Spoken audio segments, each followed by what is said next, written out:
Okay, this is the third part. Hello to everybody, and I am answering to all the questions I have been asked. Okay, the next question is asked by Nihongo Jonathan. Jonathan, I can't recall if you already made a video about learning two languages in parallel. I'd like to know if you use a technique for that. Some people say the hardest thing to learn is a third language. After the third, fourth, fifth, they all come easier. What do you think about it? Thank you. Okay, nice question. I will answer the first question, learning two languages in parallel. I don't really like learning more than two languages because for me it's not possible to invest more time. I think learning one language is the best thing to do because so you can go very far and very fast. If you just learn 4, 5, 10 languages at the same time, you are getting nowhere with those languages. So I think the best thing to do is to study one language. But if you have time, study two languages. I already did this, so I tried to do this, but I failed. Studying two languages, that's very hard. What I did is that when I went to university, I studied one language. When I went back, I studied other languages. And when I was walking, I just switched from one language to other languages sometimes. But it's very hard to do it. I don't know. Maybe if you learn two languages, you should invest at least 1 hour a day, and this is a lot. I can just invest half an hour a day to learn any foreign language. So yeah, the best thing to do is to I did this in the morning learning one language, and when I came back, I was stuck in the public transportation, so I had to uh, do something. So I didn't lose my time, and I learned several languages, and I did this just when I went to university. I studied Indonesian. When I went back, I studied Japanese, for example, and this was very good. But my Indonesian level is too bad. Okay, some people say the hardest thing is to learn the third language. After the third, the fifth, the fourth, the fifth, they all come easier. What do you think about it? Well, that's true because not maybe not the fourth, but when you learn even one language on your own, you know better how to tackle any language, so it will be easier. Like I learned several languages on my own, and I have a technique. I know how to go about it. I know what not to do. It's all about experience. It's not about making it easier. If you learn a language which is very different, like your case, you learn Japanese, it's not maybe it's not easier, but maybe it's like faster because you already know what not to do and what to do. So this is what I think about it. Next question, asked by Cody Languages blog. Willst du Arabisch in die Zukunft lernen? Ja, gern. Ich lerne das jetzt. Eigentlich habe ich ein klein bisschen Polnisch gelernt, aber ich habe nicht zu viel Motivation, um Polnisch weiter zu lernen, weil ich habe nicht so viel Freunde, sie sprechen nicht Polnisch. Eigentlich habe ich mehr Motivation, um Russisch zu lernen. Und Russisch ist noch nicht ist schwierig, aber nicht so schwierig wie Polnisch. Und ich mag das. Und ja, über Arabisch, ja, ich lerne das jetzt und das ist sehr cool. Ich habe das letztes Jahr ein klein bisschen gelernt, aber nicht sehr viel. Und jetzt lerne ich aber sehr langsam, weil das ist sehr schwer für mich. Aber ich lerne das, ja. Ich lerne das jetzt und das ist kein Problem, Arabisch zu lernen. Wir werden vielleicht zusammen Arabisch lernen. Okay, other language, other question uh, asked by Arriva713. Please tell us or your steps, your step-by-step approach of language learning. Do you focus on grammar first, memorize words in dictionary, or focus on learning phrases? What self-teaching audiobooks work for you? Many thanks. So I made a video a while back. First, the title was First Steps, and also how to learn foreign language in 5 parts. You can watch this video. Answer this question in this video. About my approach, I never do this. I never focus on grammar first, because you don't understand grammar if you don't have a basic level in the language, and this is why people fail at school. Memorize words in a dictionary is no use, because you will forget them, because it's not logical to learn vocabulary like this. You should learn vocabulary through interesting dialogues and texts. So this is what I do. What self-teaching audiobooks would you? Audiobooks, I never learned with audiobooks, but this method is best. Asimo, I highly recommend you to use this method and also teach yourself. Okay, next question. Next question.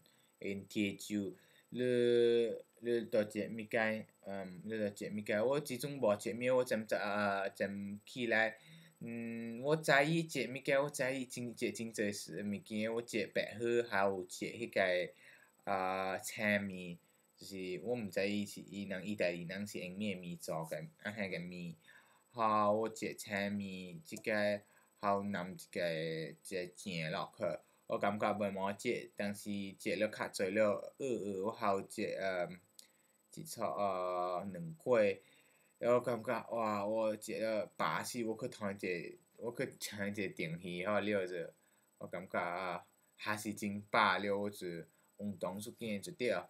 係咯，我始終無食咩，因為我先起來，我做一個 video response.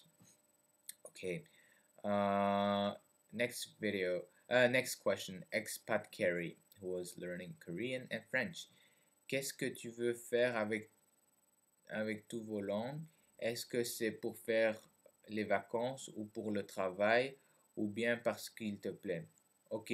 Qu'est-ce que je veux faire avec toutes mes langues?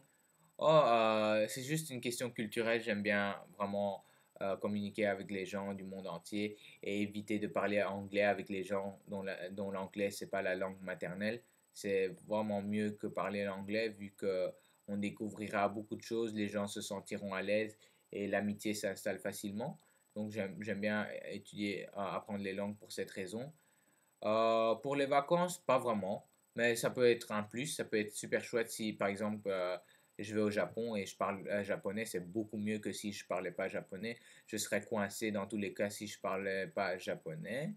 Pour le travail, non, pas du tout. J'ai jamais pensé à apprendre une langue pour le travail. Je suis encore étudiant. Okay, next question asked by AISX. As an Asian European, have you ever felt a lost sense of identity? You think like an European, but you're ethnically Asian. Have you ever wondered where you belong, etc.? Okay, this is a very interesting question. I never had a identity lost because I know that my parents are Asian, so at home we have some traditions, Asian weird traditions for me because I grew up here and just Asian cultures at home. But when I leave home, everything is European, everything is like in French, everything is culturally in French. So a very embarrassing experience was when I was at Chinese school here. I went once a week, and I had very good notes, very good results, and I think the teacher said to me, "Oh, 你很厉害啊，你学中文很厉害." It means you're very good at learning Chinese. And I say, "Oh yeah, yeah, 是 But in Chinese, you don't say this. You say nali nali. It means no way. No, it's not possible.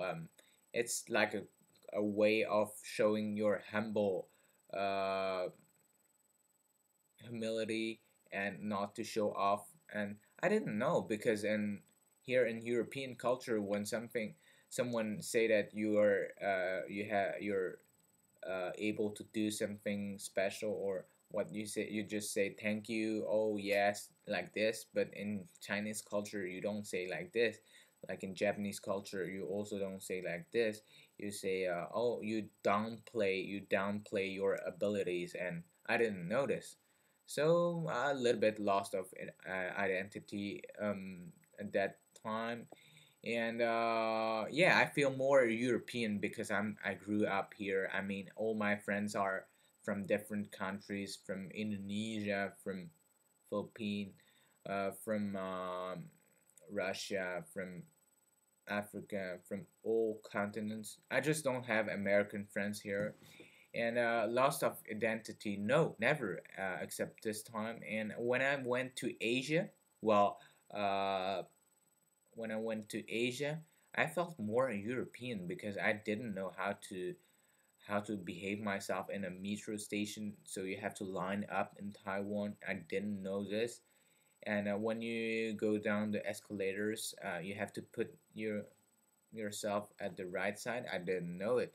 I would put myself at the mm, left side, and I blocked everything. So, and my Chinese is not very good, so I don't know. I feel more European. I have Asian aspects. I look Asian, but how I think, how I speak, everything is Asian. Is not Asian, as just European. And people from Taiwan I met, they always remember. They always feel that I'm like European because I walk slowly, I eat slowly. Taiwanese people eat very fast, and I eat very slowly. So this is in contrast. Okay, next question. It's asked by Sieran12. こんにちは、ロキさん。質問があります。あなたはベニー・ド・ポリグロットの返事のビデオに一番いい習うことの方法は会話で単語を習うことですと言いました。質問は、もし単語をわからなかったらどうやって会話するのができますか？まず単語のリストを勉強しなければいけませんね。はい。そうですね。私は会話の前にたくさん読むとたくさん聞くその本を使います。その本の中でたくさん会話がある。毎日の会話があるから、私は6ヶ月、5ヶ月ぐらいいつも勉強する。単語リストはあんまり使わないんですけど、その本を使う。だから、その本の中で、たくさん単語が入ってる。